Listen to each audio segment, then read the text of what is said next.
Yes. Hi, Tito Boy. I'm a fan.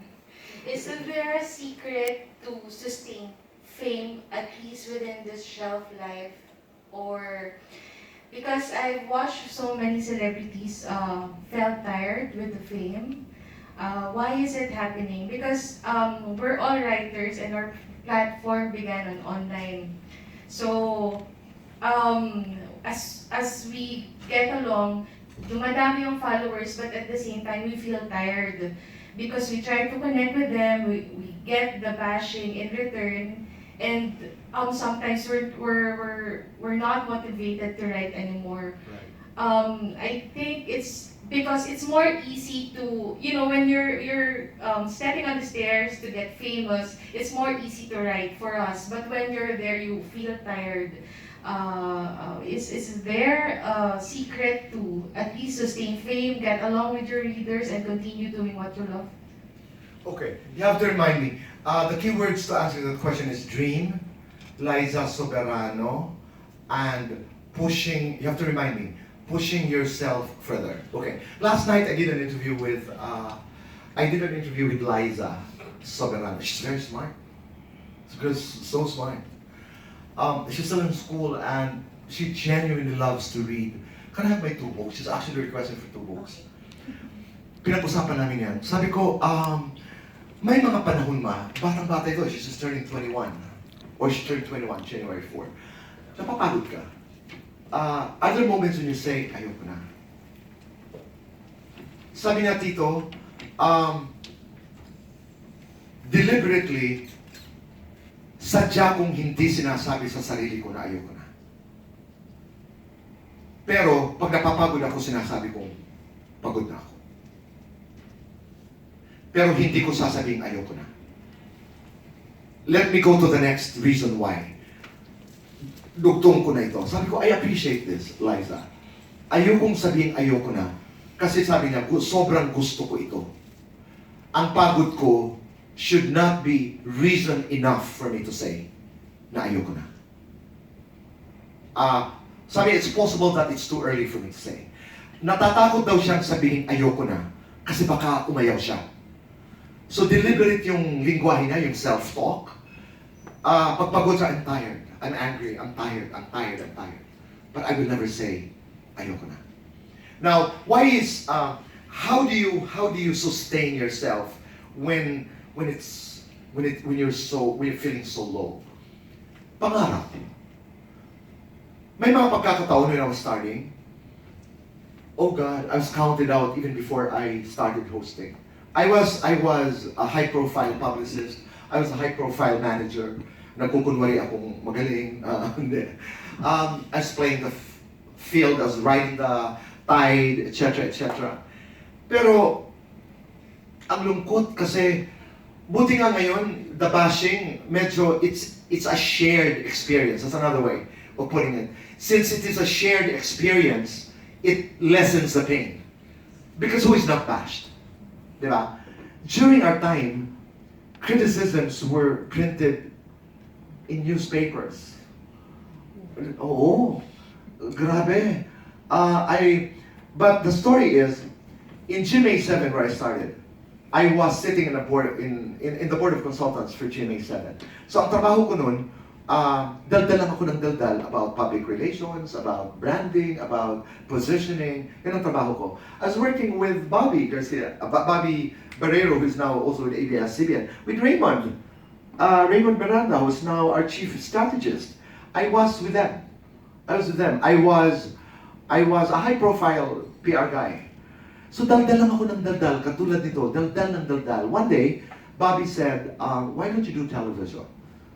Ako, hindi talaga ako hindi. Sabi ko, yeah. Ganda-ganda ang pakiramdam ko, sure. But I knew it was not going to happen. Parang, hindi naman nangyayari yan. Nangyari. And I had no excuse. I had to do it. On my first show, sinabi ko, mga kaibigan, bigyan mo ako ng 4 na palabas para maaral kung paano gawin ito. Because I was co-hosting with the beautiful Gretchen Barreto. I mean, anybody who stood beside Gretchen Barreto looked like an urchin. Di ba? Parang, how do you stand beside Greta? La Greta. But before that, again, it's in my book, one of the most famous people who's very active in the industry was very concerned. Sabi niya, boy, huwag ka na mag-TV. Sabi ko, talaga? Bakit? Basta, huwag ka na mag-on cam. One day, you're going to be president of your marketing firm. One day, you're going to be president of an advertising company. Ayaw ba nun? Ugali yan ng maraming tao na mga mahal tayo. They create our path. They create our path. Anak, I think you will be, tayo naman, because we're supposed to be good children, we listen. We listen, because that's how we define being good. So, my friend was saying, hindi, advertising ka, blah, blah, blah, blah. Ay, kung bakit ba? Yung ibinigay ng mga dahilan sa akin, I don't know if you've read about it. One, because you're not good-looking enough. Because during my time, the big hosts were si Eduardo Manzano, the great Miguel Rodriguez, Martin Rivera, they were all, di ba, mestizo, gano'n. Sabi ng kaiban, that's the first reason. Number two, you're gay. Medyo ako doon, hala ka. Anong kinalaman pagiging bakla ko dito? No, but during the time, gays were punchlines in comedic materials, na pag may gustong magpatawa, itulak mong bakla, nahulog, o kaya, wala pa masyadong diskurso noon. Pero, ang pakiramdam ko naman noon, I was insulted actually. Pangatlo, sabi niya, you have an accent. Napakakapal kasi ng Waray accent ko. Talaga, sabi ko, so ibig sabihin, I wouldn't make it because of this. But I told my friend who understood me, because mabasa talaga ako. I'm a voracious reader. I read anything. I don't condescend on the material. I read political theories. I read Grisham. I read Baldacci. I read anybody. Of course, I have favorites. I mean, from the Gabriel Garcia Marquez to the Maya Angelos. Basa lang ako ng basa. Sabi ko nun sa kaibigan ko, kung gagamitin ko, because they knew that he knew that I was a brand, I was a brand manager. I knew brands. I knew how to build packages. Sabi ko, kung gamitin ko yung pagiging bakla ko, yung hindi ko pagiging maganda, yung pagiging waray ko para sumikat. So, siyempre natawa siya. Which was real. Because when I was trying to create my brand identity, or my brand equity, hindi ako natakot maging waray. Pag natatapilok ako, halimbawa yung E nagiging E, yung O nagiging U, ay di inuulit ko lang. Ibisaya ako, waray ako. So, from the very beginning, I was very open, transparent to my public, that I was waray. I went to my core. From the very beginning, I didn't say I was the most beautiful. I said I was from Samar. And that the center of my life was my mother. I created my brand. And my brand was real. Your question is, how do you sustain against the noise and against flack? Go to your core. Strengthen your core. And continue to create. Yun sinasabi ko kanina, keep on pushing that boundary. Because when you push that boundary, you push that space that you don't know. Because your boundary, your land keeps on expanding because you keep on growing. So the space, that space that makes you uncertain also keeps on growing. So, sige lang, keep on going. Kaya hindi ako naniniwala na, uy, writer ka lang, huwag na. Hindi eh. I believe in a circle of competency. Hindi ako naniniwala na, singer ka, pwede ba, huwag ka nang mangarap sumayaw. Hala? Ano ka? And we listen pa naman. We have a tendency to listen because we're supposed to respect opinions. Boy, ano ka ba? You're a marketing man. Huwag ka na mag-host. The many singers who were late bloomers. What about people who discovered their talents much later? Hindi naman ako kumakanta ng bata ko, ba't ako naging singer? Did I know that I was going to be a talk show host? Diyos ko, hindi nga ako nakakita ng television set until I came to Manila. Hala ka? Hindi ko nga alam na may ABS-CBN, totoo. Yeah, so, three words. Tell yourself. Tell yourself. And when the time comes that when you want to walk away, mean it. Kasi ako may mga moments na rin na parang, ano pa ba ang kailangan ko? God has been so kind, has blessed me with a career. Today, I want to teach. Today, in 5 years, I want to be able to put up my public speaking school, a physical school, similar to the school of Ibinababa in LA. Meron akong bagong pangarap. Create new dreams. Create new dreams. May mga panahon na rin na, nakapagpatayo na ako. Because I came from nowhere. Papag ang tinutulugan ko dito sa Maynila. Wala akong pamasahe. Naglalakad ako. Nakikikain ako sa mga kamag-anak. I depended on the kindness of friends and strangers. Pero ngayon, marami na akong bahay. May bahay ako sa Maynila, may mga kondo ako, may bahay ako sa Tagaytay, may rest house ako sa Lipa, may rest house ako sa Baguio. It's not said with yabang. It's said with so much humility that from nowhere, blines ako ni God kasi nagtrabaho ako. It's similar to the story of Oprah. This is just to inspire you. Si Oprah one day, she was in her kitchen. Ito yung importansya, ito yung halaga ng pangarap. And there is no age limit to dreaming. Hindi yung, you operate the sound system, dyan ka lang. Hindi You can start your dream now, here, and today. There is no rule that a dream has to start when you are a kid. Excuse me. You can start a dream today. You know, when Oprah was in her kitchen, sabi niya, sipping her coffee, thank you, Lord. Because nakita niya merong 6. She counted the trees from the window. 1, 2, 3, 4, 5, 6 trees. And she said, Lord, thank you for making my dream come true. She was very specific. I wanted 6 trees. Kasi meron siya, when she was a kid, in Mississippi, in Wyoming, parang meron siyang dito sa my porch na ito. Basta, she wanted 6 trees. Started to walk to the porch outside her kitchen. And there, she saw a forest. And then Oprah said, Lord, thank you. Because our dreams will always be smaller than the dreams of God, or that being you believe to be divine. I didn't dream to be a host. I just wanted a better life for my mother. He gave me all this. How can I not be grateful?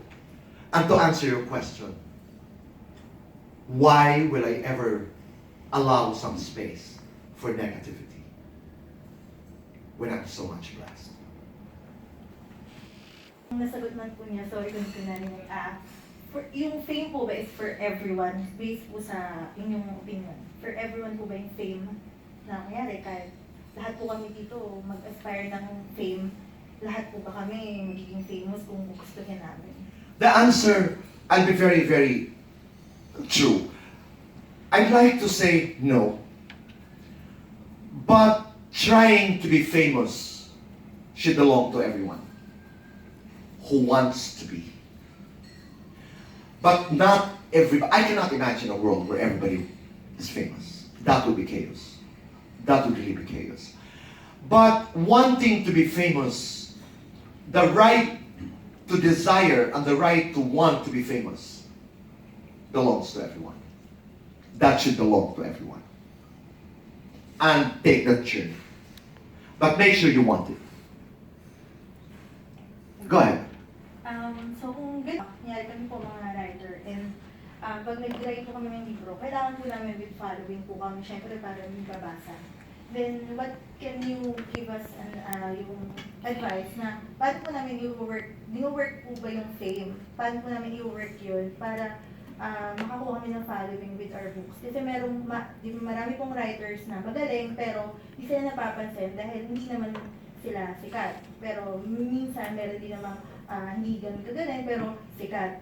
So, paano po namin i-achieve? Gusto namin mabenta yung libro namin, gusto namin mabasa ng iba. Pero hindi kami ganun sikat. Paano namin sasabing may X factor kami to follow? That's what I discussed the whole session. Yes, I mean, discover your brand equity. Discover what will make you different. Discover what will connect you to that audience. I don't know. I have not managed a writer. Sino ba? Have I represented a writer? Have I represented a writer? When she was hitting the high note, bumaba. During my interview, sabi ko, ba't bumaba ka? Sabi niya, para may iba lang po. That's subconsciously saying, either hindi na talaga kaya, or gusto ko may iba. You have to be different. You can't blend. You can't really blend. And let's go to the intangibles. Yung mga bagay na galing na sumulat, may dating eh. Yun ang mga hindi na-invent.